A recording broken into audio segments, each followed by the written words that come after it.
बीमारियां और डिप्रेशन झेलने के बाद आज फाइनली मैं वापस से ऑन द ट्रैक आ चुका हूँ। एक्चुअली मेरे साथ हुआ ये था कि मैं आज से पूरा 1 साल पहले मुझे वो हो गया था स्लिप डिस्क, जो कि L4 L5 और L5S1 में था। और तब से मेरी जो फिज़िकल एक्टिविटीज़ हैं वो एकदम बंद हो गई थी, और उस वजह से उसका थोड़ा बहुत इम्पैक्ट मेरे माइंड पर भी आया था। क्योंकि ऑब्वियस सी बात है, अगर आप फिज़िकली बिल्कुल भी एक्टिविटी नहीं करोगे, अगर आप बिल्कुल भी अपने हाथ पैर नहीं चलाओगे, तो ऑब्वियस सी बात है आपका माइंड थोड़ा-सा डल होगा ही। तो उस वजह से थोड़ा-सा माइंड पे भी इफ़ेक्ट आया था। बट देन मुझे उसके 3-4 महीने बाद मुझे हो गया था क्या, प्लूरल एफ्यूजन, जो होता है लंग्स में पानी भर जाना।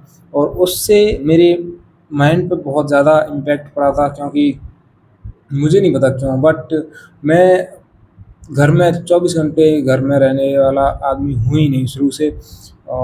मुझे बाहर जाना बहुत पसंद है, क्योंकि मैं मतलब मैं अगर 24 घंटे बाहर अंदर रह रहा हूँ, रूम में रह रहा हूँ, तो मेरा दिमाग उतना अ, सही से वर्क नहीं कर पाएगा जितना कि मैं आउटसाइड में जाके, मतलब जो होता है नॉर्मल पर्सन, उस तरह से अगर बाहर जाऊँ, एक्टिविटीज़ करूँ, फिज़िकल एक्टिविटी करूँ, थोड़ा-सा इंटेंस वर्कआउट करूँ, तब मेरा माइंड थोड़ा-सा ज़्यादा अच्छे से काम कर पाता है।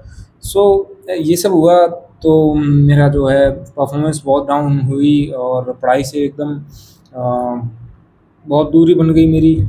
और मैंने चाहा भी स्टार्ट करने को, लेकिन मैं नहीं कर पाया, क्योंकि इंटरेस्ट ही ख़त्म हो गया था हर चीज़ में। और ऑलमोस्ट एवरीथिंग मैं मैं इंटरेस्ट लूज़ हो चुका था।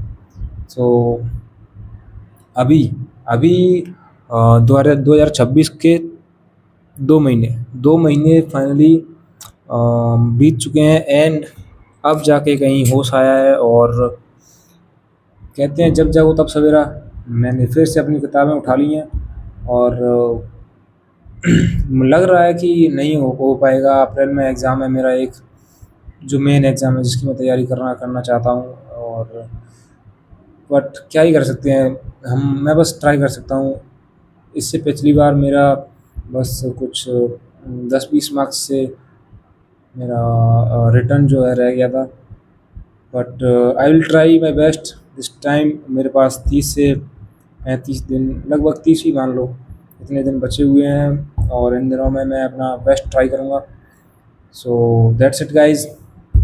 आई होप कि आपको ये बात समझ में आई हो कि कभी भी द वो एक कहावत है इंग्लिश में कि the best time was yesterday and the next best time is now.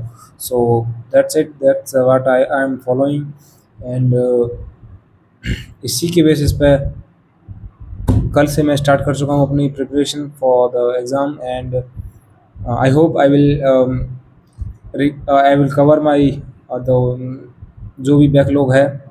सो बहुत ज़्यादा मेहनत करनी पड़ेगी, but I am mentally ready. एक चीज़ होती है कि जब आप फिज़िकली एकदम रेडी होते हो, बट आप मेंटली रेडी नहीं हो, तो it's gonna be tough.